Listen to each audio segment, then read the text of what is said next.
नमस्कार दोस्तों, स्वागत है आपका हमारे YouTube चैनल जीके ट्रैकर पे। देखिए फ्रेंड्स, आज के वीडियो में हम बात करेंगे जो हमारी एक सीरीज़ है इंडियन ज्योग्राफी की डिटेल सीरीज़, जिसमें हम आपके ज्योग्राफी के एक एक टॉपिक को पूरा डिटेल में कवर करते हुए यहाँ पर आए हैं। लास्ट वीडियो में हमने भारत के मानसून से संबंधित जितने आपके कॉन्सेप्ट थे उनको वहाँ पर क्लियर किया था। आज हमारी ज्योग्राफी की 21वीं क्लास होगी और आज के वीडियो में भारत की मृदाओं के बारे में, मिट्टियों के बारे में हम डिटेल में बात करेंगे। मिट्टियों को लेकर कौन सी किस प्रकार की मिट्टी है, किस में क्या पाया जाता है, कौन सी मिट्टी कहाँ पाई जाती है और किस मिट्टी को क्या कहा जाता है, बहुत सारे क्वेश्चन इस टॉपिक से आपके बनते हैं। आज की वीडियो के बाद आपके मिट्टियों से जुड़े हुए सभी प्रश्न बिल्कुल टू द पॉइंट नोट्स के माध्यम से क्लियर हो जाएंगे। अगर आपने ज्योग्राफी के इससे पहले की क्लासेस को नहीं देखा है, आप उनको प्लेलिस्ट में जाके देख सकते हैं। तो चलिए दोस्तों, आज की क्लास को शुरू करते हैं। तो सबसे पहले बात करेंगे भारत की मिट्टियों के बारे में। देखिए, भारत में मिट्टियों से संबंधित जो संस्था है इसका नाम है ICAR। ठीक है, ICAR की अगर हम फुल फॉर्म की बात करें, Indian council of agricultural research, इसे ही हिंदी में भारतीय कृषि अनुसंधान परिषद कहा जाता है। इसकी स्थापना 1929 में की गई थी और इस संस्था के द्वारा 1986 में भारत में जितनी भी मृदा थी उनको 8 भागों में बांटा गया। तो सिंपल क्वेश्चन आपका क्या बना? क्वेश्चन बना, भारतीय कृषि अनुसंधान परिषद ने भारत की मिट्टियों को कितने भागों में बांटा है या कितने प्रकार की मिट्टियों की इन्होंने पहचान करी है? इन्होंने 8 भागों में 8 प्रकार की मिट्टियों की पहचान करी थी 1986 में। ठीक है, तो इसको भी आपने याद करना है, इसका फुल फॉर्म, इसकी स्थापना। ठीक है, कौन कौन सी 8 प्रकार की मिट्टियां हैं? देखिए, जलोढ़ मिट्टी, काली मिट्टी, लाल मिट्टी, लेटराइट मिट्टी, पर्वतीय मिट्टी, शुष्क एवं मरुस्थलीय मिट्टी। ठीक है, कुछ जगहों पर सिर्फ मरुस्थलीय लिख देता है, कुछ जगहों पर सिर्फ शुष्क लिख देता है। तो मैंने आपके लिए दोनों नाम लिखे हैं ताकि आपको कंफ्यूजन ना हो। पीट एवं दलदली मिट्टी, लवणीय एवं क्षारीय मिट्टी।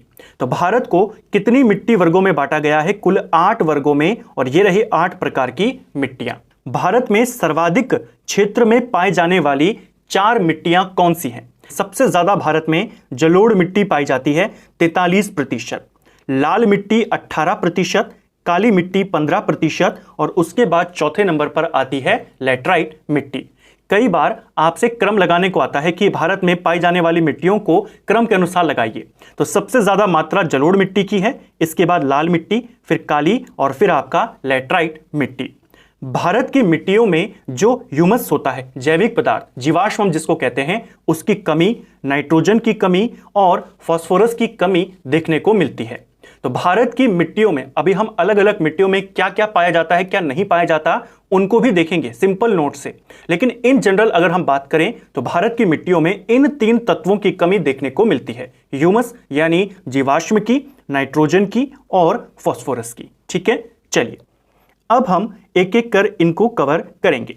सबसे पहले आती है जलोढ़ मिट्टी। जलोढ़ मिट्टी मूलतः हिमालय से निकलने वाली नदियों के द्वारा लाए गए अवसादों के निक्षेपों से या सागर द्वारा पश्चगमन के उपरांत छोड़े गए गाद से बनती है। यानी इसका मतलब क्या है? हिमालय से जो नदियां आती हैं अपने साथ जो वो निक्षेप लेकर आती हैं, जो मिट्टी लेकर आती हैं, उनका जमाव एक जगह पर होता है, वहां पर जलोढ़ मिट्टी बनती है। या फिर समुद्र से जो आपका पानी पहले आगे आता है फिर वापस जाता है, तो वो छोड़कर जो मिट्टियां जाता है उससे जलोढ़ मिट्टी वहां पर बनती है। तो हिमालयी नदियों के द्वारा जो निक्षेप लाए जाते हैं उनके जमाव से या सागर के द्वारा पीछे हटने से जो बनता है उसे कहते हैं जलोढ़ मिट्टी। ठीक है, जलोढ़ मिट्टी को कॉप मिट्टी या कच्छारी मिट्टी भी कहा जाता है। क्वेश्चन आपके ऐसे ही बनते हैं कि बताइए इनमें से कच्छारी मिट्टी किसका नाम है, रेगूर मिट्टी किसका नाम है, कलहर मिट्टी किसको कहते हैं, रेह मिट्टी किसको कहते हैं? ये सारे अलग अलग मिट्टियों के नाम हैं। इसी प्रकार कच्छारी मिट्टी और कॉप मिट्टी किसको कहा जाता है? जलोढ़ मिट्टी को कहा जाता है। जलोढ़ मिट्टी भारत में सर्वाधिक 43% क्षेत्रफल में विस्तृत है। सबसे ज्यादा भारत में कौन सी मृदा पाई जाती है? जलोढ़ मिट्टी। यह एक अक्षेत्रीय मिट्टी है। अक्षेत्रीय मिट्टी वो मिट्टी होती है जो उस क्षेत्र में दूसरे क्षेत्र से लाकर जमा की जाती है, जैसे नदियों के द्वारा लाई जाएगी, समुद्र के द्वारा लाई जाएगी, जैसे हमने ऊपर इसकी डेफिनेशन को पढ़ा। तो कौन सी मिट्टी है, अक्षेत्रीय मिट्टी है जो दूसरे स्थानों से लाकर लाई जाती है, वो है आपकी जलोढ़ मृदा। ठीक है, जलोढ़ मिट्टी मुख्य रूप से भारत में दो स्थानों पर पाई जाती है, एक आपका उत्तर भारत के मैदानों में और एक आपका तटीय क्षेत्रों में। डेफिनेशन ये अगर आपको सिर्फ याद है तो आप आसानी से बता देंगे। जो हिमालय से सारी नदियां निकलती हैं सब कहां आती हैं, उत्तर भारत के मैदान में आती हैं।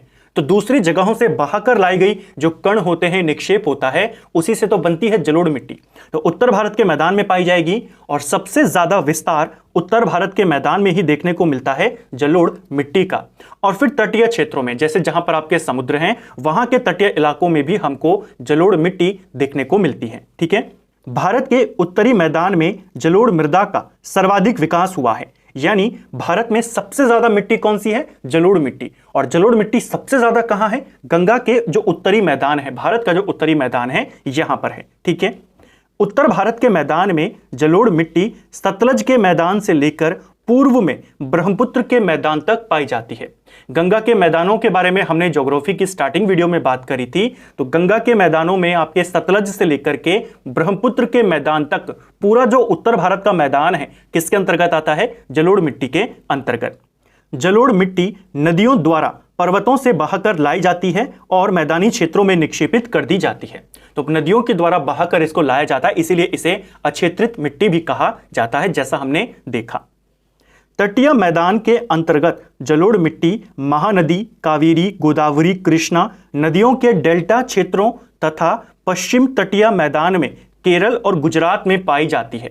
यानी जो ये भारत का प्रायद्वीपीय भारत है, तो इसमें महानदी, कावेरी, गोदावरी, कृष्णा इन नदियों के डेल्टा क्षेत्रों में मिलती है और साथ में केरल के और गुजरात के तटीय इलाकों में भी जलोढ़ मृदा पाई जाती है। ठीक है, लेकिन सबसे ज्यादा कहां पर है, उत्तर भारत के मैदानों में। कणों के आकार एवं आयु के आधार पर इस मिट्टी को दो भागों में बांटा जाता है। एक है आपकी खादर मिट्टी। खादर जलोढ़ मिट्टी का ही एक पार्ट है। खादर को नवीन जलोढ़ मिट्टी यानी नई जलोढ़ मिट्टी कहा जाता है। सीधा क्वेश्चन आएगा, नई जलोढ़ मिट्टी को क्या कहते हैं, आप कहेंगे खादर कहते हैं। और जो पुरानी जलोढ़ मिट्टी होती है उसे बांगर कहा जाता है। ठीक है, नदियों के आसपास के क्षेत्र की जलोढ़ मिट्टी खादर कहलाती है। जो नदियों के आसपास की मिट्टी होती है उसे खादर कहते हैं, यानी नवीन जलोढ़ मिट्टी। नदियों द्वारा प्रत्येक वर्ष बाढ़ से मिट्टियों को बहाकर लाया जाता है और निक्षेपित कर दिया जाता है, जिस कारण खादर मिट्टी प्रत्येक वर्ष नवीन हो जाती है। हमने कहा ना कि जो नवीन मिट्टी होती है, नवीन जलोढ़ मिट्टी, उसे खादर कहते हैं और ये नदियों के आसपास पाई जाती है। तो नदियां हर साल अपने साथ मिट्टी बहाकर लाएंगी और यहां पर नई मिट्टी को डाल देंगी। तो इसीलिए नई मिट्टी को क्या कहते हैं, खादर कहते हैं। नई मिट्टी हमको आसपास ही देखने को मिलेगी। मध्य और निम्न मैदानी क्षेत्रों में बाढ़ के कारण मृदा का नवीनीकरण होता रहता है। नई मिट्टी वहां पर हर साल आती रहती है, जिससे यहां पर खादर पाई जाती है। एक क्वेश्चन ऐसा भी बनता है कि उत्तर के मैदानों में, गंगा के मैदानों में, उन क्षेत्रों में जहां पर बाढ़ का पानी पहुंच जाता है वहां की मिट्टी को क्या कहते हैं। तो जहां बाढ़ का पानी पहुंच जाएगा यानी वहां पर नई मिट्टी पहुंचेगी तो वहां की मिट्टी को खादर कहेंगे, नवीन जलोढ़ मिट्टी कहेंगे। और जहां बाढ़ का पानी नहीं पहुंच पाता वहां पर मिट्टी पुरानी ही रहेगी और पुरानी मिट्टी को क्या कहते हैं, बांगर कहते हैं। ठीक है, बिल्कुल टू द पॉइंट हम यहां पर पढ़ रहे हैं और एक एक पॉइंट को एक्सप्लेन करते हुए चल रहे हैं। मिट्टियों से जुड़ा हुआ, मृदाओं से जुड़ा हुआ आपका एक भी क्वेश्चन इससे बाहर नहीं जाएगा। तो ये हमने नई जलोढ़ मिट्टी के बारे में बात करी। अब हम बात करेंगे बांगर के बारे में। नदियों से दूर कुछ ऊंचे क्षेत्र के पुराने जलोढ़ को बांगर कहा जाता है। ये नदियों से कुछ दूर होती है, ऊंचे क्षेत्रों पे होती है, जहां पर नदियों का पानी हर साल, जो बाढ़ का पानी होता है, वो नहीं पहुंच पाता। सतलज यमुना का मैदान, पंजाब हरियाणा और ऊपरी गंगा का जो मैदान है, ज्यादातर वहां पर पुरानी जलोढ़ मिट्टी ही पाई जाती है।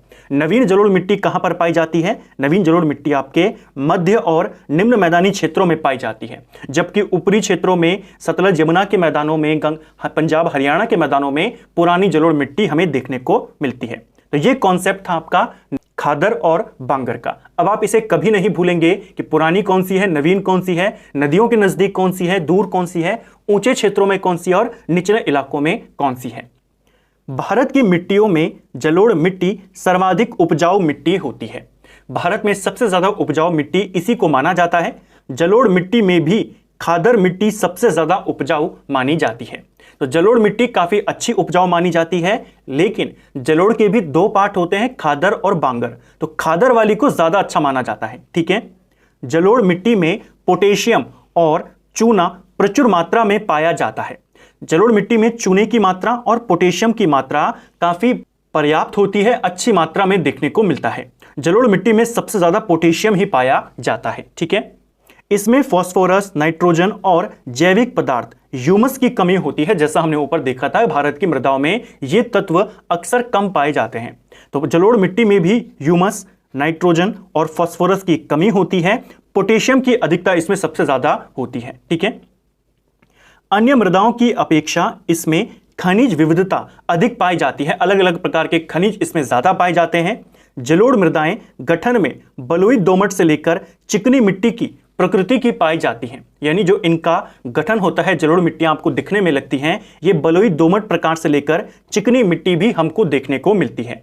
जो बलुई दोमट मृदा होती है, इसकी जल धारण क्षमता सबसे ज्यादा होती है और चिकनी जलोढ़ मृदा की जल धारण क्षमता सबसे अधिक होती है। इन दोनों क्वेश्चन को याद करना है। जो बलुई दोमट मृदा है, इसकी जल धारण क्षमता सबसे कम है और जो चिकनी जलोढ़ मृदा है, इसकी जल धारण क्षमता सबसे अधिक है। ठीक है, ये दोनों ही किसके प्रकार हैं? इस जैसे दिखती है आपकी जलोढ़ मिट्टी। तो जो बलुई दोमट जलोढ़ मिट्टी है, उसकी जल धारण क्षमता सबसे कम है और जो चिकनी प्रकार की है उसकी ज्यादा है। ठीक है, गंगा के मैदानी भागों में इसकी गहराई लगभग 2000 मीटर तक पाई जाती है जलोढ़ मृदा की। इस मिट्टी में मुख्यतः गेहूं, गन्ना, जौ, दाल, तिलहन, जूट आदि फसलें उगाई जाती हैं। उपजाऊ की दृष्टि से काफी अच्छा इस मृदा को माना जाता है। ये सारी फसलें इसमें उगाई जाती हैं। ठीक है, हमने बात करी जलोढ़ मृदा भारत के सबसे ज्यादा क्षेत्रफल में फैली है। ठीक है, लगभग 43% भारत में जितनी मिट्टियां हैं उसमें जलोढ़ मिट्टी का हिस्सा है। कई बार एग्जाम में क्वेश्चन आता है कि आप क्षेत्रफल बताइए, तो लगभग 15 लाख वर्ग किलोमीटर के क्षेत्रफल पर आपकी जलोढ़ मृदा फैली हुई है। ठीक है, इसके बाद दूसरी मिट्टी आती है लाल मिट्टी। लाल मिट्टी को लाल पीली मिट्टी भी कहा जाता है, इसी का दूसरा नाम है। ठीक है, भारत में दूसरा सबसे बड़ा मृदा वर्ग लगभग 18% लाल मिट्टी का है, जलोढ़ मिट्टी के बाद। ये मिट्टियां अपक्षय के प्रभाव से ग्रेनाइट और नीस चट्टानों के टूट फूट के कारण बनी है। यानी जो आपके ग्रेनाइट चट्टान होते हैं, यानी आग्नेय चट्टान और रूपांतरित चट्टान, इनके टूटने से, फूटने से जो मिट्टी बनती है उसे कहते हैं लाल मिट्टी। लोहे के ऑक्साइड, जिसमें मुख्य है आपका फेरिक ऑक्साइड, फेरिक ऑक्साइड मिले होने के कारण इस मिट्टी का रंग लाल होता है, इसीलिए इसे लाल मिट्टी कहते हैं। क्वेश्चन आता है, लाल मिट्टी का रंग लाल किस कारण से होता है? आप कहेंगे लोहे के ऑक्साइड होते हैं। और कौन सा ऑक्साइड? तो आप कहेंगे फेरिक ऑक्साइड के कारण इसका रंग लाल होता है। और जब यह मिट्टी भीग जाती है, गीली हो जाती है, तब यह मिट्टी पीली दिखाई देती है, इसीलिए इसे लाल पीली मिट्टी कहा जाता है। ठीक है, यह मृदा मुख्य रूप से प्रायद्वीपीय भारत में पाई जाती है। प्रायद्वीपीय भारत यानी दक्षिण भारत की ओर यह मिट्टी ज्यादातर आपको देखने को मिलती है। लाल मिट्टी प्रायद्वीपीय भारत के कम वर्षा वाले क्षेत्रों की मिट्टी है। जो प्रायद्वीपीय भारत है उसमें भी जहां पर कम बारिश होती है वहां पर हमको लाल मिट्टी देखने को मिलती है। प्रायद्वीपीय भारत के अधिकांश क्षेत्रों में इस मिट्टी का विकास होने के कारण इस मिट्टी को मंडलीय मृदा भी कहा जाता है। तो कौन सी मिट्टी को मंडलीय मृदा कहते हैं, मंडल की मिट्टी कहते हैं? वो है लाल मिट्टी। भारत के पूर्वी पठारी भाग में सर्वाधिक लाल मिट्टी पाई जाती है। जैसे जलोढ़ मिट्टी हमने देखी ना कि उत्तर भारत के मैदानों में और भारत के तटीय मैदानों में पाई जाती है। सबसे ज्यादा कहां पर थी? उत्तर भारत के मैदानों में। इसी प्रकार प्रायद्वीपीय भारत में ज्यादा मिट्टी कौन है? लाल मिट्टी। और सबसे ज्यादा ये पूर्वी पठारी भाग में देखने को मिलती है। अगर हम राज्य वाइज बात करें तो लाल मिट्टी का सबसे ज्यादा विस्तार तमिलनाडु में हमें देखने को मिलता है। ठीक है, यह देश के लगभग 18% भूभाग पर पाई जाती है। यह मिट्टी तमिलनाडु, कर्नाटक, महाराष्ट्र, आंध्र, मध्य प्रदेश के पूर्वी भागों में और छत्तीसगढ़, उड़ीसा, झारखंड के व्यापक क्षेत्रों में पाई जाती है।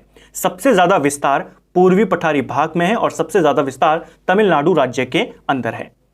इसकी विशेषताओं की बात करें, इसमें क्या क्या है देखिए। अनेक प्रकार की चट्टानों से बनी होने के कारण इनमें गहराई, कणों की संरचना और उर्वरक शक्ति में भिन्नता पाई जाती है। जो लाल मिट्टी होती है चट्टानों के टूटने फूटने से बनती है, तो कई सारे चट्टानों के टूटने से बने होने के कारण इनकी जो परत की मोटाई होती है उसमें अलग अलग हमें भिन्नता देखने को मिलती है। कणों की संरचना में भिन्नता देखने को मिलती है, जिस वजह से इनकी उर्वरक शक्ति में भी भिन्नता पाई जाती है। ये मिट्टियां अत्यंत रंध्रयुक्त होती हैं, अतः शुष्क और ऊंचे मैदानों में यह उपजाऊ नहीं होती है। जो सूखे और ऊंचे मैदान होते हैं वहां पर यह मिट्टी उपजाऊ नहीं होती है, क्योंकि इसमें रंध्रयुक्त होते हैं, काफी सारे छोटे छोटे छेद होते हैं जो मिट्टी को ऐसा बनाते हैं कि पानी को वो तुरंत अवशोष कर ले। तो रंध्रयुक्त होती है, इसीलिए शुष्क मैदानों में जो सूखे मैदान है वहां पर उपजाऊ नहीं होती। लाल मिट्टी में लोहा, एल्यूमिनियम, चूना प्रचुर मात्रा में पाया जाता है, सिलिका भी इसमें पाया जाता है। क्वेश्चन आता है कौन सी मिट्टी में सिलिका प्रचुर मात्रा में है? लाल मिट्टी के अंदर लोहा, एल्यूमिनियम, चूना इसमें प्रचुर मात्रा में पाया जाता है। लाल मिट्टी में नाइट्रोजन, फास्फोरस, पोटेशियम की भी इसमें कमी होती है और ह्यूमस की भी इसमें कमी देखने को मिलती है।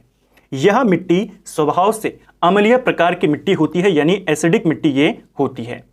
महीन कण वाली लाल और पीली मृदाएं सामान्यतः उर्वर होती हैं, जबकि मोटे कणों वाली मृदाएं अनुर्वर होती हैं।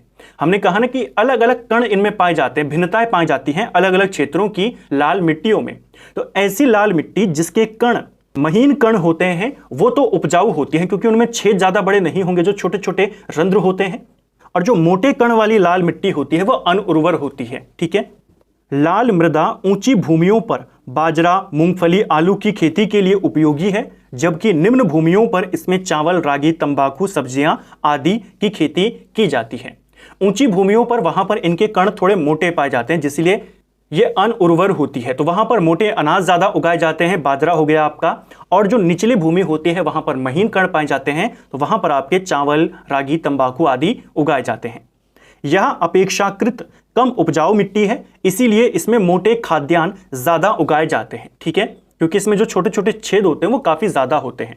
महीन कण वाली तो चल जाती है, लेकिन जो मोटे कणों वाली होती है वो अनुपजाऊ मानी जाती है। तो लाल मिट्टी को भी इन जनरल कम उपजाऊ वाली मिट्टी ही माना जाता है। ठीक है, तो ये लाल मिट्टी थी। लाल मिट्टी का हमने सारे कॉन्सेप्ट को यहां पर समझा कि ये भारत की दूसरी सबसे बड़ी मिट्टी है। लाल पीली मिट्टी इसको कहते हैं। लाल नाम इसका जो पड़ा, लाल रंग जो इसका है वो फेरिक ऑक्साइड के कारण है। भीगने पर ये पीली दिखाई देती है, इसीलिए लाल पीली मिट्टी। जो आग्नेय और नीच चट्टानें होती हैं, रूपांतरित चट्टानें, उनके टूटने से ये मिट्टी बनती है। अलग अलग क्षेत्रों में इसमें भिन्नता पाई जाती है। जो महीन कण वाली होती है वो उपजाऊ होती है, मोटे कण वाली अनुपजाऊ होती है। प्रायद्वीपीय भारत में ज्यादा देखने को मिलती है। पूर्वी पठारी भाग में इसका ज्यादा विस्तार है। राज्य की बात करें तो तमिलनाडु में सबसे ज्यादा पाई जाती है। ये सारे क्वेश्चन हमने देखे। तीसरी मिट्टी है और सबसे इंपॉर्टेंट मिट्टी है काली मिट्टी। काली मिट्टी को काली कपासी मिट्टी, रेगूर मिट्टी, लावा मिट्टी के नाम से जाना जाता है। क्वेश्चन आता है कपासी मिट्टी किसको कहते हैं, रेगूर मिट्टी किस मिट्टी का नाम है, लावा मिट्टी के नाम से कौन जानी जाती है? तीनों का आंसर होगा काली मिट्टी। उत्तर प्रदेश में काली मिट्टी को करेल के नाम से जाना जाता है। ठीक है। अंतरराष्ट्रीय स्तर पर काली मिट्टी को चेरनोज़म नाम दिया गया है। ये जो चेरनोज़म नाम है ये भी किसका है? काली मिट्टी का इंटरनेशनल नेम है। ठीक है। यह भारत की तीसरी प्रमुख मृदा है। पहली है जलोढ़, दूसरी लाल और तीसरी काली। तो ये काली को लेकर बेसिक आपके क्वेश्चन। काली मिट्टी का निर्माण ज्वालामुखी विस्फोट से निकले लावा के ठंडे होने के बाद बेसॉल्ट चट्टानों के अपक्षय से हुआ है। यानी ज्वालामुखी फूटा, वहां से लावा निकला, लावा ठंडा हुआ, बेसॉल्ट चट्टानों का निर्माण हुआ और इन चट्टानों के अपक्षय के कारण काली मिट्टी का निर्माण हुआ, इनके टूटने के कारण।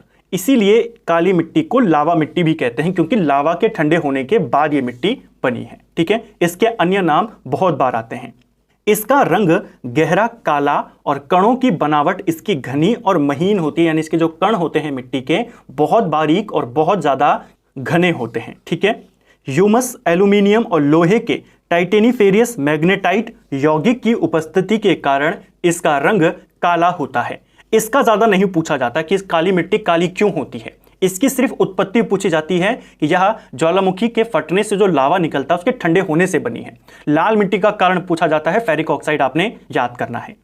इसमें चूना, पोटाश, एल्यूमिनियम, मैग्नीशियम कार्बोनेट, लोहा पर्याप्त मात्रा में पाया जाता है।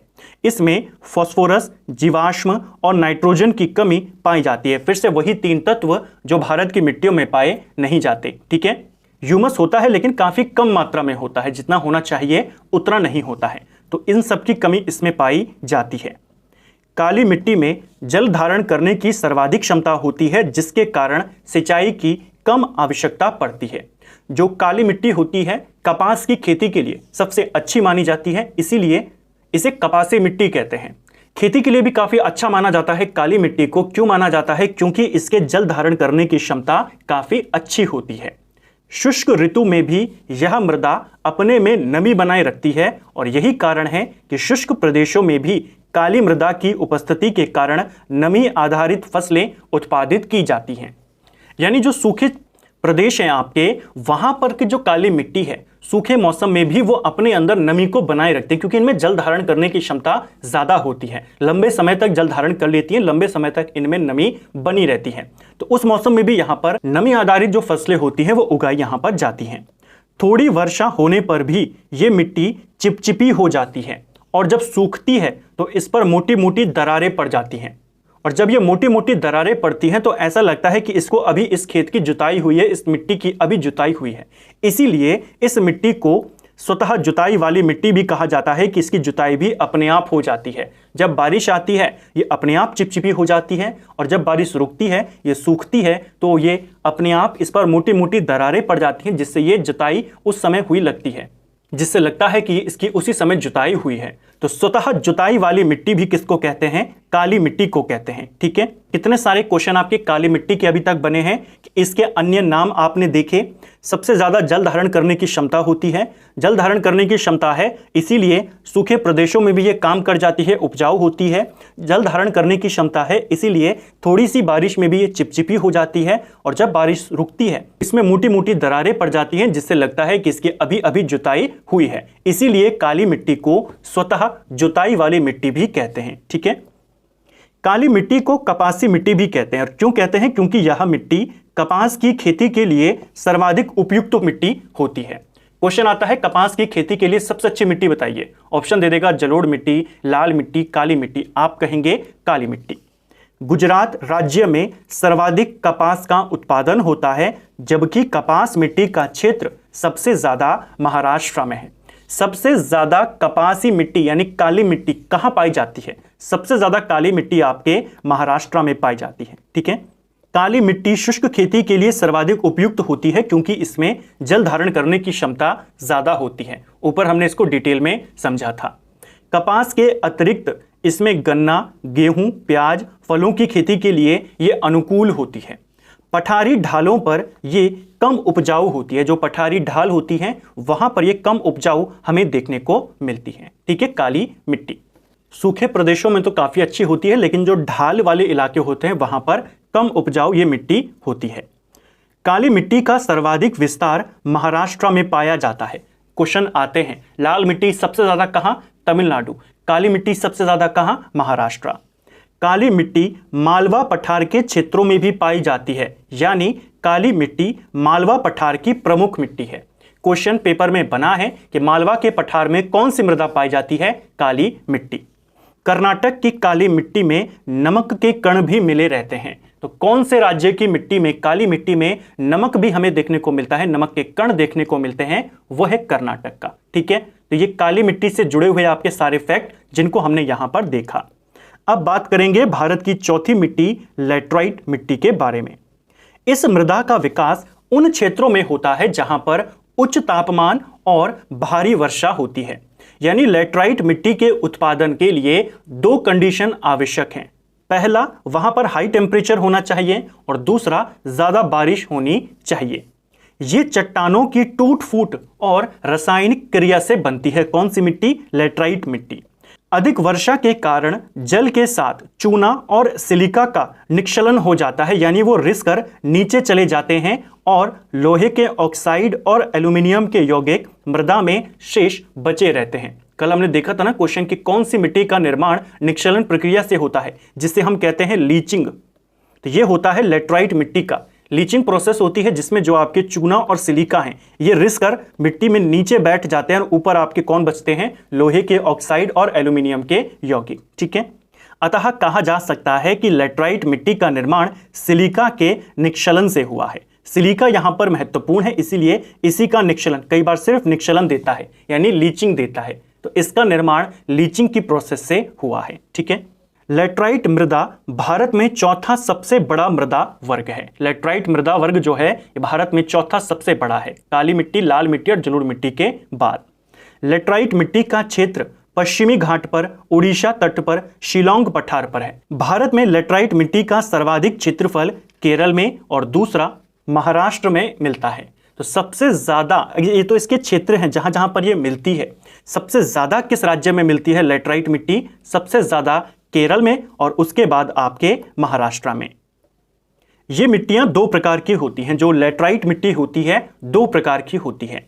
पहाड़ियों पर पाई जाने वाली मिट्टी शुष्क और कम उपजाऊ होती है क्योंकि इनकी जल धारण क्षमता कम होती है। तो ऐसी लैटराइट मिट्टी जो पहाड़ों पर मिलती है वो कम उपजाऊ होती है। निम्न भूमियों पर यानी घाटियों पर जो मिट्टी हमें मिलती है उस मिट्टी में नमी, चिकनी और दोमट मिट्टी भी मिली होती है, जिससे उस लैटराइट मिट्टी की जल धारण क्षमता बढ़ जाती है और वो ज्यादा उपजाऊ होती है तुलनात्मक तरीके से अगर हम देखेंगे पहाड़ी पर मिलने वाली लैटराइट मिट्टी से। तो दो कंडीशन है, लैटराइट मिट्टी आपके पहाड़ों और मैदानों दोनों में मिलती है। पहाड़ों वाली मृदा थोड़ी सी कम उपजाऊ होती है, मैदानों की जो लैटराइट मृदा है वो थोड़ी सी ज्यादा उपजाऊ होती है। ठीक है, लैटराइट मिट्टी का रंग ईंट जैसा होता है, ये सबसे इंपॉर्टेंट पॉइंट है इस मिट्टी से। इसका जो रंग होता है वो ईंट जैसा होता है। ईंट बनाने के लिए सर्वाधिक उपयुक्त मिट्टी भी कौन है? लैटराइट मिट्टी है। क्वेश्चन आता है निम्न में से किस मिट्टी का इस्तेमाल ईंट बनाने में किया जाता है? तो ईंट बनाने में आपकी लैटराइट मिट्टी का इस्तेमाल होता है। ठीक है, लैटराइट मिट्टी में ह्यूमस, नाइट्रोजन, फास्फोरस, पोटाश इन चार तत्वों की कमी पाई जाती है। ठीक है, अपक्षलन यानी लीचिंग प्रक्रिया के द्वारा इसमें से चूने का अंश छन छन कर बह जाता है, जिसमें वो रिस जाता है ना चूना, तो चूना इसमें से बह जाता है जो लीचिंग प्रोसेस होती है। चूने की कमी के कारण यह मिट्टी अम्लीय प्रकृति की हो जाती है। हम पढ़ते हैं ना, हमने कई बार एमसीक्यू में देखा है कि अगर आपको अम्लीय मिट्टी को कृषि योग्य बनाना है तो उसमें क्या मिलाना होता है? उसमें चूना मिलाना होता है। इसमें से चूना निकल गया तो मिट्टी कैसे हो गई? अम्लीय प्रकृति की हो गई। अम्लीय होने के कारण ही इसमें चाय की खेती की जाती है। चाय की कृषि के लिए अम्लीय मृदा अधिक उपयुक्त होती है। जो चाय की खेती होती है उसके लिए किस प्रकार की मिट्टी की आवश्यकता होती है? एसिडिक मिट्टी की आवश्यकता। तो लैटराइट मिट्टी में से चूना निकल गया, मिट्टी की प्रकृति हो गई अम्लीय, और अम्लीय होने के कारण ही इसमें चाय की खेती होती है। अब क्वेश्चन आता है चाय बागानों के लिए सबसे उपयुक्त मिट्टी कौन सी है? अब आपका यहां से कॉन्सेप्ट क्लियर हो गया कि चूना बह जाता है, चूना बह गया तो इसकी नेचर जो हो जाएगा, प्रकृति जो हो जाएगी इस मिट्टी की, वो एसिडिक हो जाएगी। और बागानों के लिए, चाय की खेती के लिए सबसे अच्छी मिट्टी मानी जाती है एसिडिक मिट्टी। तो चाय बागानों के लिए सबसे अच्छी मिट्टी होगी आपकी लैटराइट मिट्टी। ठीक है, इस मिट्टी में एल्यूमिनियम और लोहे की प्रधानता पाई जाती है, इनकी मात्रा इसमें ज्यादा होती है। लोहे की मात्रा के अधिक होने के कारण यह मिट्टी लगातार अनउर्वर होती जा रही है। लोहा इसमें ज्यादा मात्रा में पाया जाता है जो इसके लिए हानिकारक है, और लोहे की मात्रा ज्यादा होने के कारण ये लगातार अनउर्वर होती जा रही है। लैटराइट मिट्टी निक्षलन क्रिया द्वारा निर्मित मिट्टी है, इसीलिए एक अनउपजाऊ मिट्टी है, क्योंकि जो आपके इंपॉर्टेंट तत्व थे वो रिस कर निकल जाते हैं।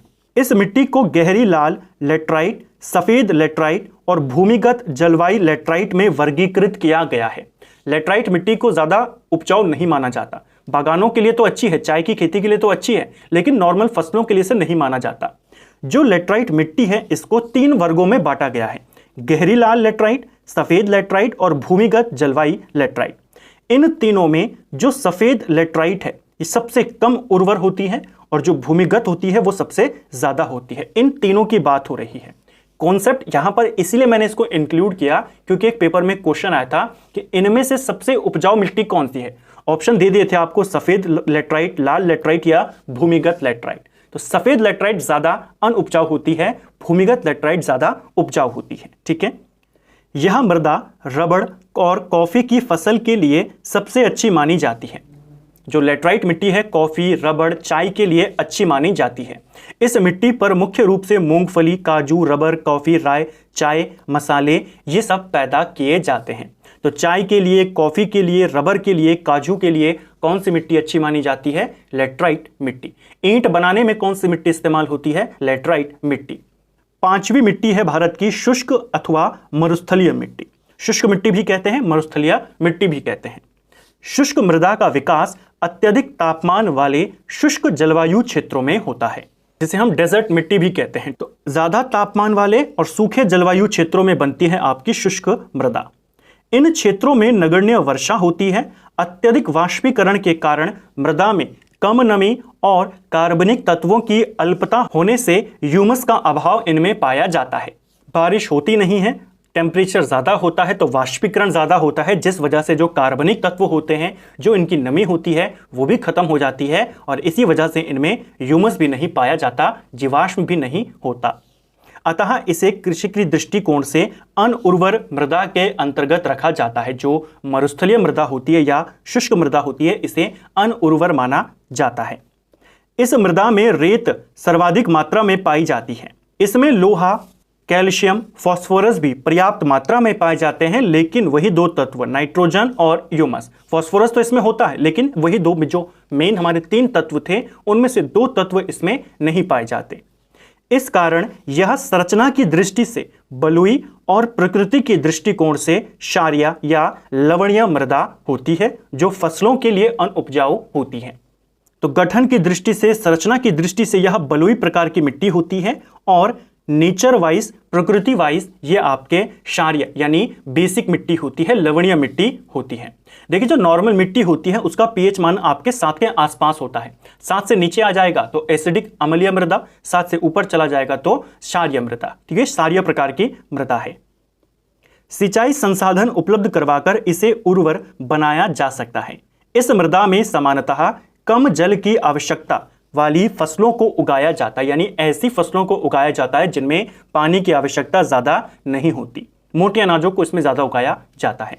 मरुस्थलीय मिट्टी में खाद्यान्नों की खेती संभव नहीं है, इसीलिए यहां पर मोटे अनाज जैसे ज्वार, बाजरा, सरसों इनकी खेती की जाती है। तो मरुस्थलीय मिट्टी, जिसे शुष्क मिट्टी भी कहते हैं, रेगिस्तानी मिट्टी, डेजर्ट सॉइल जिसको कहते हैं, इसमें मोटे अनाज ज्यादा देखने को मिलते हैं। इसीलिए मोटे अनाज का जो नंबर 1 राज्य है जहां पर इनका उत्पादन होता है वो राजस्थान है, क्योंकि इस मिट्टी का ज्यादा क्षेत्र कहां है? राजस्थान में। ठीक है, मरुस्थलीय मिट्टी का विस्तार भारत के पश्चिम भाग के शुष्क क्षेत्रों में हुआ है, कुछ गुजरात के इलाकों में और बाकी आपका राजस्थान का जो मरुस्थल है। ठीक है, अगली मिट्टी है पर्वतीय मिट्टी। पर्वतीय मिट्टी की बात करें, हिमालय पर्वतीय क्षेत्र, उत्तर पूर्वी भाग और प्रायद्वीपीय भारत के पहाड़ी क्षेत्रों में यह मिट्टी पाई जाती है, यानी जहां जहां पर पर्वत पाए जाते हैं वहां पर मिलती है। पर्वतीय मृदा का विकास सामान्यतः पर्वतों की ढालों पर होता है और मृदा अपरदन की समस्या से प्रभावित होने के कारण यह पतली परतों के रूप में पाई जाती है, यानी जो इसकी मोटाई होती है ज्यादा नहीं होती है, बहुत पतली पतली परतों में पाई जाती है पर्वतीय मृदा।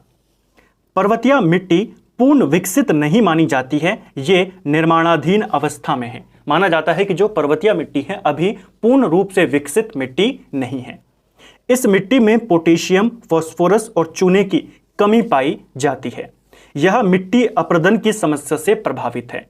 पर्वतीय मिट्टी क्योंकि अभी ज्यादा विकसित नहीं है तो मृदा का अपरदन यानी जो मृदा का ऊपरी परत का जो क्षरण होता रहता है वो यहां पर लगातार कंटिन्यू रहता है। इस मृदा के निर्माण में पर्वतीय पर्यावरण का अधिक प्रभाव पड़ता है। पर्वतीय पर्यावरण में परिवर्तन के साथ साथ मृदा की संरचना और संगठन में भी परिवर्तन होता है। यानी हमने कहा जो ये मिट्टी है पर्वतीय मिट्टी, जैसे जैसे पर्वत का पर्यावरण चेंज होता रहता है, मौसम चेंज होता रहता है, अलग अलग क्षेत्रों में इसकी भी प्रकृति चेंज होती रहती है।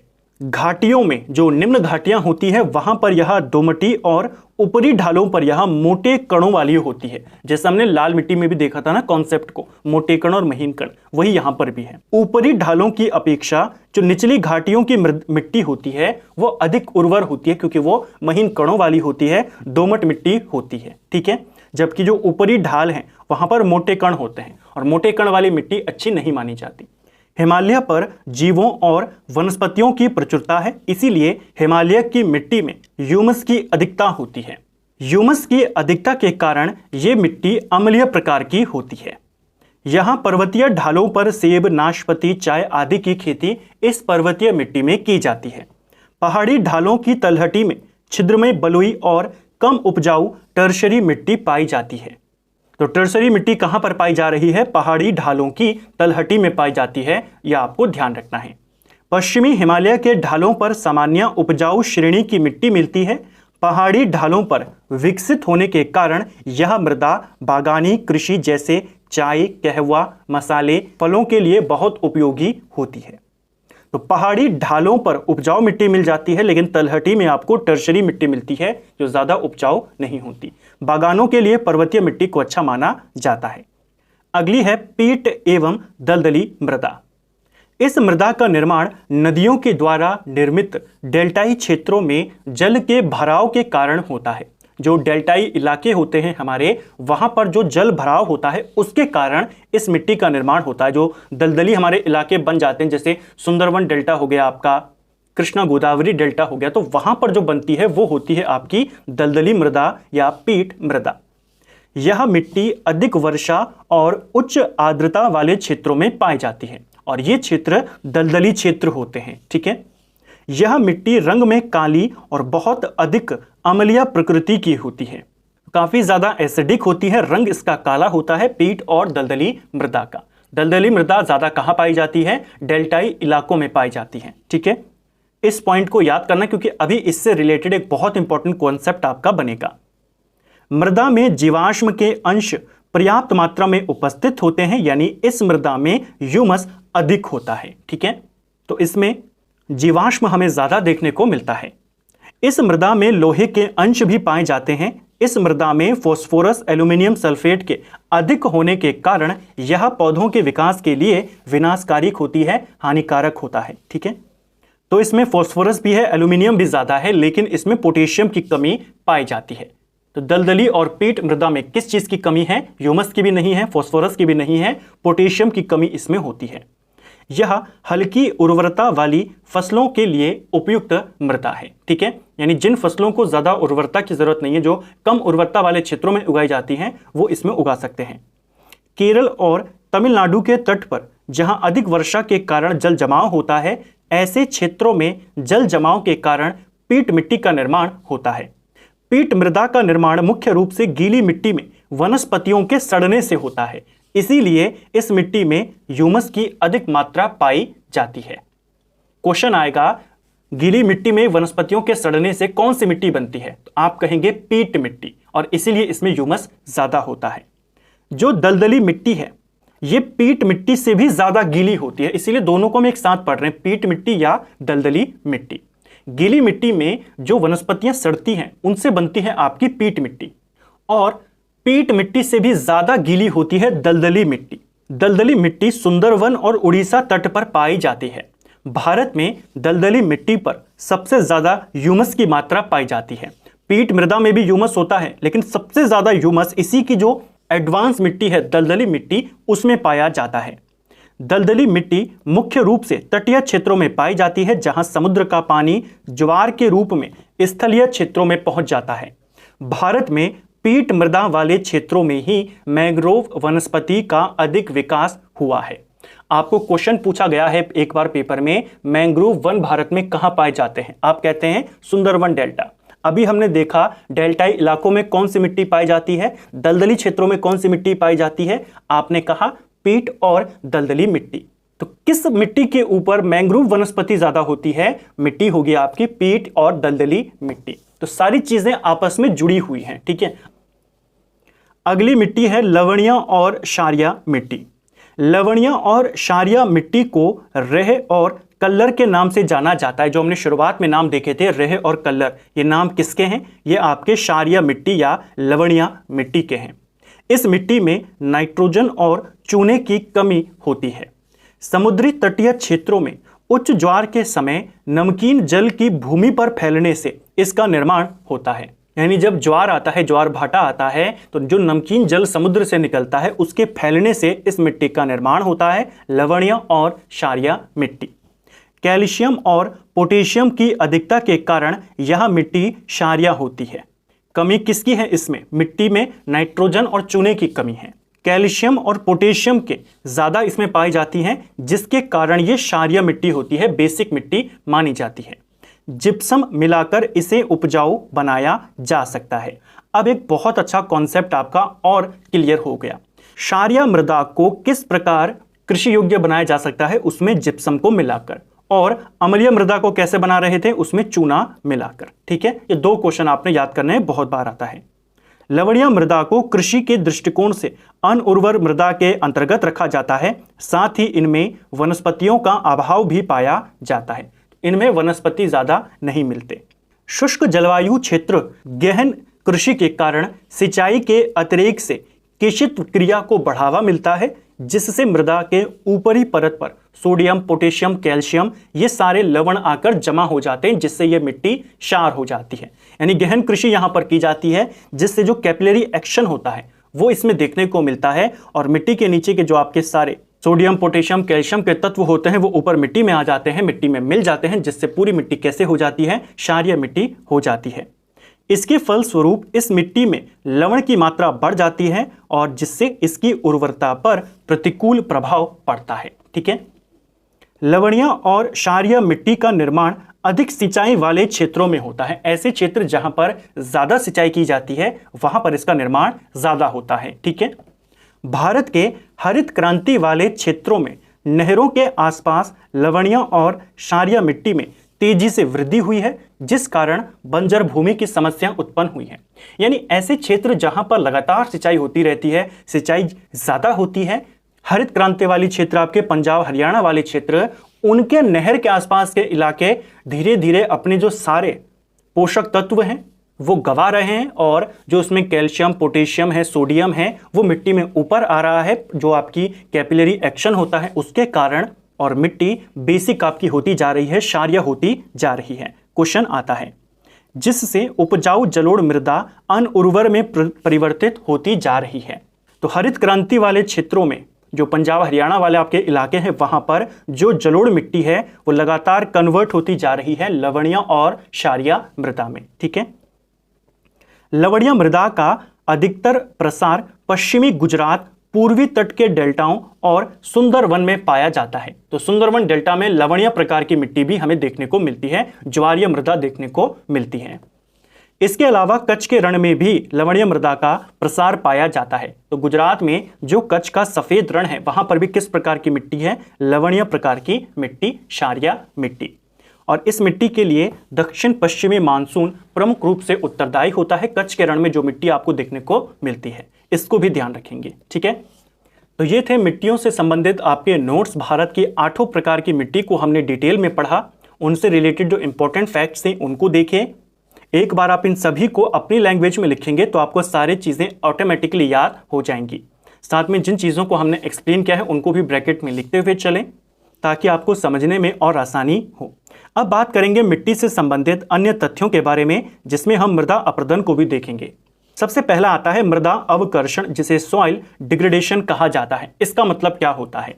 मृदा में उर्वरता के ह्रास को मृदा अवकर्षण कहा जाता है। सीधा क्वेश्चन दे देगा, मृदा के उर्वरता के ह्रास को क्या कहा जाता है? मृदा अवकर्षण कहते हैं।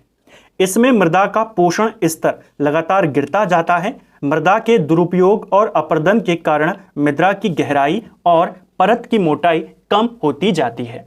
यानी मिट्टी की जो गहराई है, परत की जो मोटाई है, वो धीरे धीरे कम होती जाती है। पोषण स्तर इसका लगातार गिरता जाता है। इसे कहा जाता है सॉइल डिग्रेडेशन। ठीक है, और अगला और सबसे इंपॉर्टेंट है आपका सॉइल इरोजन, जिसको मृदा अपरदन कहते हैं।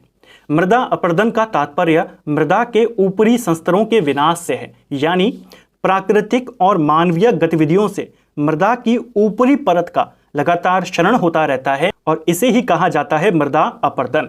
तो मृदा की ऊपरी परत का क्षरण कहा जाता है सॉइल इरोजन, मृदा अपरदन, और उसकी उर्वरता का विनाश धीरे धीरे उसे कहा जाता है सॉइल अवकर्षण। मृदा अपरदन के कारण क्या क्या है, क्वेश्चन आते हैं। निवर्णीकरण यानी वनों का लगातार कटान मृदा अपरदन का कारण है। अत्यधिक पशुचारण ये भी कारण है। जलीय, वायु और भूस्खलन अपरदन ये तीनों कारण हैं मिट्टी के एरोजन के। और एक है झूम कृषि, जो झूम कृषि होती है, स्थानांतरित कृषि, ये भी एक महत्वपूर्ण कारण है सॉइल इरोजन का। ठीक है, कई बार पेपर में आता है कि मृदा अपरदन के कारण इनमें से कौन कौन से हैं, मृदा अपरदन को रोकने के उपाय कौन कौन से हैं, इस तरीके से। भारत में मृदा अपरदन से प्रभावित क्षेत्र कौन कौन से हैं, तो देखिए ये भी पूछा जाता है। चंबल और यमुना नदियों का उत्कात भूमि क्षेत्र, यानी चंबल नदी घाटी, यमुना नदी घाटी मृदा अपरदन से प्रभावित क्षेत्र हैं। एक पेपर में पूछा गया था इनमें से कौन सा क्षेत्र मृदा अपरदन से प्रभावित है, वहां पर चंबल घाटी आपको ऑप्शन में दिया हुआ था। तो चंबल और यमुना घाटियां। पश्चिमी हिमालय का जो गिरिपदीय क्षेत्र है वो भी मृदा अपरदन से प्रभावित है। छोटा नागपुर का पठार भी इसके अंतर्गत आता है। ताप्ती से साबरमती घाटी तक का क्षेत्र भी मृदा अपरदन से प्रभावित है। महाराष्ट्र की काली मिट्टी का क्षेत्र और हरियाणा, राजस्थान, गुजरात के शुष्क क्षेत्र, सूखे क्षेत्र भी इसके अंतर्गत आते हैं। ठीक है, तो भारत में मृदा अपरदन के कौन कौन से क्षेत्र हैं, इनको एक बार जरूर पढ़ लेना, क्योंकि पेपर में क्वेश्चन बन चुका है कि इनमें से कौन सा क्षेत्र मृदा अपरदन से प्रभावित है। मृदा अपरदन को रोकने के उपाय क्या हैं, ये क्वेश्चन पूछा जाता है मृदा अपरदन को लेकर। और पहला ही ऑप्शन आपको हमेशा देखने को मिलता है वृक्षारोपण। आपको क्वेश्चन देता है इनमें से कौन सा तरीका मृदा अपरदन को रोकने के लिए किया जा सकता है। वृक्षों का किटान, झूम खेती को बढ़ावा, वृक्षारोपण, इस तरीके से।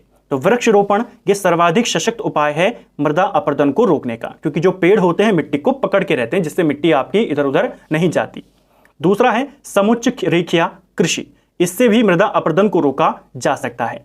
तीसरा है आपका अतिचारण को रोकना, यानी जो अत्यधिक पशुचारण होता है उसको रोकना, उससे भी मृदा अपरदन को रोका जा सकता है। स्थानांतरित कृषि पर बैन लगाना, उसको रोकना, ये भी अच्छा उपाय है मृदा अपरदन को रोकना। मेंढबंदी करना, यानी कि मेंढ वाली वहां पर बनाना।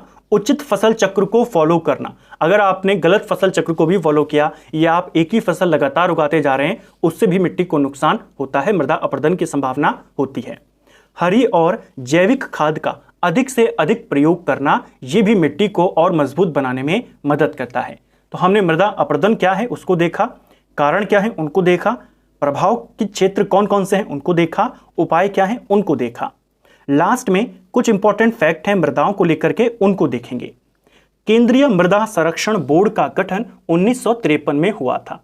देखिए, मृदा अपरदन को रोकने के लिए, मृदा के संरक्षण के लिए एक बोर्ड बनाया गया, केंद्रीय मृदा संरक्षण बोर्ड, इसे 1953 में बनाया गया था। ठीक है, क्षेत्रफल की दृष्टि से सर्वाधिक बंजर भूमि राजस्थान में पाई जाती है। क्वेश्चन आएगा भारत में सर्वाधिक बंजर भूमि कहां पाई जाती है, आप कहेंगे राजस्थान में पाई जाती है। सबसे ज्यादा सूखाग्रस्त क्षेत्र कहां है, सबसे ज्यादा सूखाग्रस्त क्षेत्र भी आपका राजस्थान है। सर्वाधिक लवणीय मृदा कहां पाई जाती है, गुजरात के रण में। तो सबसे ज्यादा लवणीय मृदा आपके गुजरात में कच्छ के रण में पाई जाती है। सर्वाधिक क्षारीय मृदा कहां पाई जाती है, तो सबसे ज्यादा क्षारीय मृदा उत्तर प्रदेश में पाई जाती है। मृदा संरक्षण के अंतर्गत वे सभी उपाय सम्मिलित हैं जो मिट्टी को अपरदन से बचाते हैं और उसकी उर्वरता को बनाए रखते हैं। यानी अगर आपसे मृदा संरक्षण के लिए उपाय पूछ रहा है तो यानी आपसे वो मृदा अपरदन को रोकने के उपाय पूछ रहा है। ठीक है, मृदा स्वास्थ्य कार्ड योजना, बहुत इंपॉर्टेंट क्वेश्चन, कब शुरू करी गई, मृदा स्वास्थ्य कार्ड योजना 2015 में शुरू करी गई थी। ठीक है, मृदा की उर्वरता बढ़ाने के लिए दलहनी फसलें उगाई जाती हैं। इस क्वेश्चन पर भी मोस्ट इंपॉर्टेंट का टिक कर देना। देखिए, मृदा की उर्वरता को बढ़ाने के लिए कौन सी फसल उगाई जाती है, यह आपसे आता है कि मोटे अनाज उगाए जाएं, गेहूं उगाए जाए, दलहनी फसल उगाई जाए या फल उगाए जाएं। ध्यान रखना, मिट्टी की उर्वरता को बढ़ाने के लिए दलहनी फसल, दालों को उगाया जाता है। यह क्वेश्चन एग्जाम में कैसे आता है, आपको क्वेश्चन दे देगा इनमें से किस फसल से मिट्टी की उर्वरता बढ़ती है। बस आपने 4 विकल्पों में देखना, अगर आपको एक भी दाल मिल गई सीधा आपने उस पर टिक कर देना है। ठीक है, दलहनी फसलों से बढ़ाई जाती है मिट्टी की उर्वरता। तो फ्रेंड्स, ये तो हमारा आज का वीडियो, ज्योग्राफी का 21वां वीडियो थोड़ा लेंथी था, लेकिन मिट्टी से संबंधित हमने पूरे कॉन्सेप्टों को यहीं पर क्लियर कर लिया। भारत में कितनी प्रकार की मिट्टी है, किस मिट्टी से कौन कौन से क्वेश्चंस हैं, उनके टू द पॉइंट फैक्टों को देखा, सीरियल वाइज देखा, एक एक फैक्ट को समझते हुए चले। उसके बाद हमने मृदा अपरदन के बारे में बात करी, उसके कारण, प्रभाव और उपायों को देखा। फिर हमने इंपॉर्टेंट फैक्ट्स को देखा। तो मिट्टियों से जुड़ा हुआ आपका सिर्फ एक वीडियो, इससे आप इस पूरे नोट्स को अच्छे से कवर कर सकते हैं। उम्मीद करता हूं आपको आज का वीडियो पसंद आया होगा। अगर आपको ये वीडियो पसंद आया है तो वीडियो को लाइक करें। चैनल पर अगर आप पहली बार आए हैं तो चैनल को सब्सक्राइब करें, अपने दोस्तों के साथ शेयर करें। वीडियो आपको कैसा लगा कमेंट बॉक्स में हमें ज़रूर बताएं। Thank you friends.